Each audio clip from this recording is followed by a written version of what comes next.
Wrongful convictions. When a wrongful conviction has taken place, what qualities does an advocator need in order to go against the injustice that has taken place? Fighting against injustice in wrongful convictions requires someone who has both dedication and courage. The innocence movement started with Jim McCloskey, who in 1978, at the age of 37, decided to change his career from business to go to the Princeton Theological Seminary, where there he decided to look into the justice of people who have been wrongfully convicted. The case of George de los Santos led him to dedicating his whole entire career and the rest of his life towards fighting injustice and wrongful convictions. This included him starting the Centurion Ministries.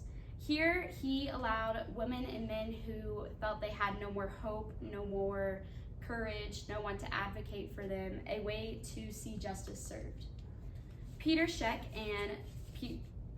Barry Scheck and Peter Neufeld also had a very good and important part in the innocence movement. They met working on a case for Marion Coakley, and this case brought attention towards DNA and what that could do for innocence.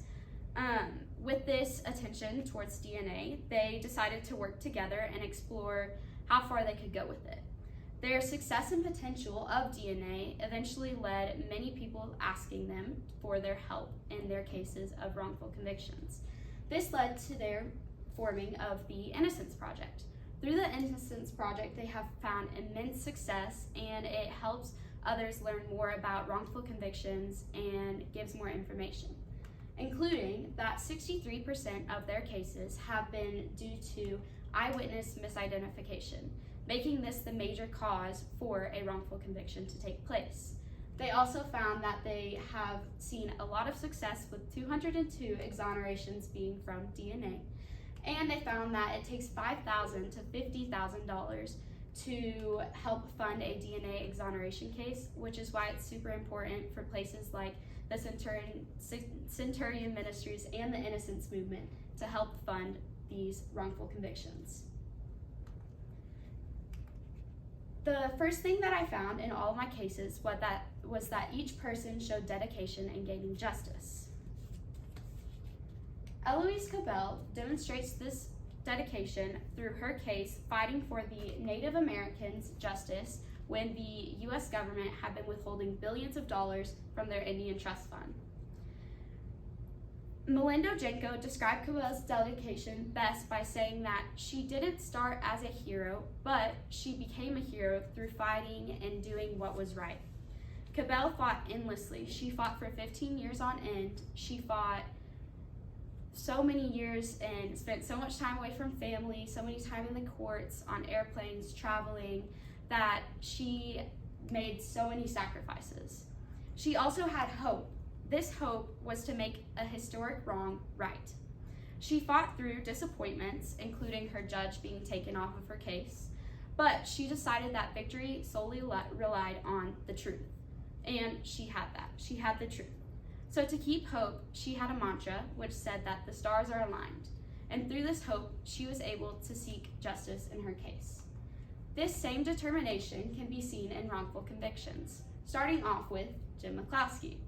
As an advocator, he decided to give up everything. He started out with no money, no start in justice. He had no one to follow either, but he decided that he wanted to go towards justice. He was tireless, fearless, and dedicated to seeking justice.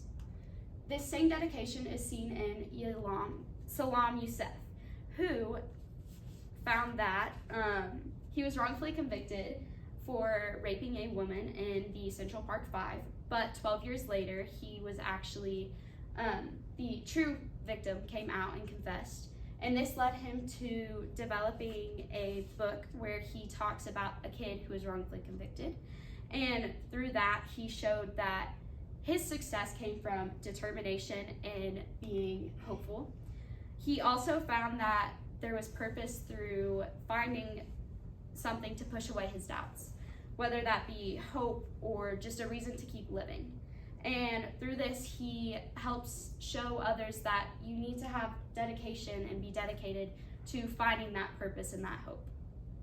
The second element that I found in each case was civil courage. Monica Williams, a professor in psychology, found that civil courage can be defined in someone who has a moral imperative, has a brave behavior, and someone who goes against societal and ethical norms. In wrongful convictions, it's important that we have people who are racial justice allies and who can go against societal norms and face the risks that civil courage has. A study over face-type misidentification by Kleider found that stereotypical Black features can result in an increased chance of being misidentified in a case. This includes a criminal type, which is Afrocentric darker skin, fuller lips, and broad nose. In 84% of the cases with people of color, there was eyewitness misidentification, whereas for white victims, there was at least 20% lower of a chance. This shows that there's an unfair treatment in the sentencing and death penalty and the judgment overall in a case of a person of color. It was found that stereotypical Black defendants can see a 45% death rate in their sentencing.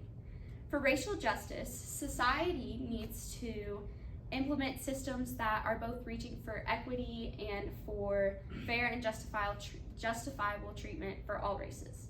This followed Ted Thomas's idea of climate culture. This is where an organization is influenced by the group's morality and ethics.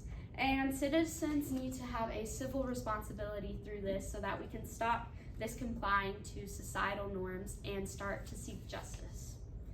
Peter Oku is a great demonstration of someone who uses civil courage to battle through injustice in a wrongful case. At the age of 28, he was framed for murder and wrongfully sentenced to prison. He decided not to play the victim though, and instead he decided to seek a change in the justice system. The Africans Prison Project helped him get education while he was in prison. He actually graduated with a university degree, and this led him to be able to not only help prosecute his own case, but also others who were in similar situations. He was released in 2016, and then he went on to help the African Prisons Project with the setup of the first law school in prison and also the education of many other people. And through this, he helps people fight against the justice system and make sure they get what they deserve.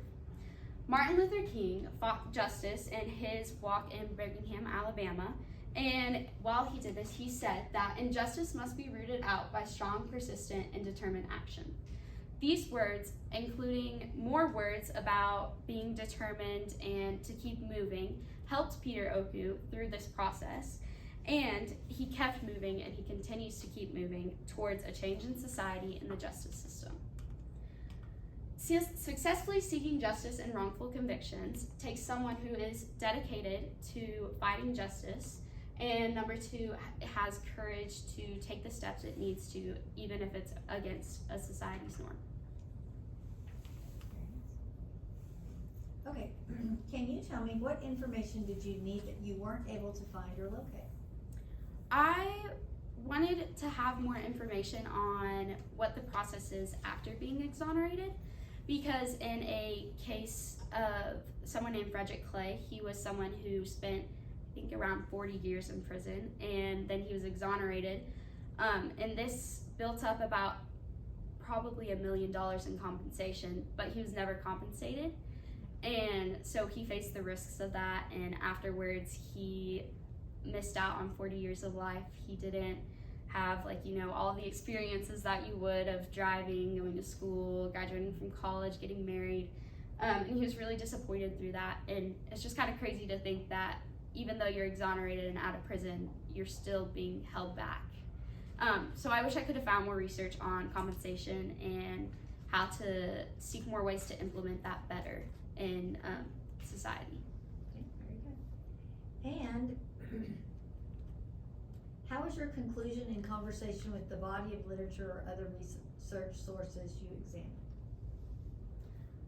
So I found a lot of sources that found, well, a lot of cases where victims themselves spoke out, including Salman Youssef and then also Frederick Clay. They both spoke out on what they thought they needed to get through their exoneration, how they thought they needed to fight. And that really helped me kind of conclude that fighting doesn't just come from the person fighting for you, but it also comes within yourself. It takes a lot of courage to stand up and say, hey, this is wrong. I'm not trying to lie or anything, but something's been wrong and I need to speak up about it. So it takes someone with that courage and with that hope, and they need to find that purpose to move on in life. And that just really helped me find my conclusion that not only do advocators need some courage and dedication, but also the people who are fighting against that wrongful conviction themselves, because they're the ones who are being truly affected by it.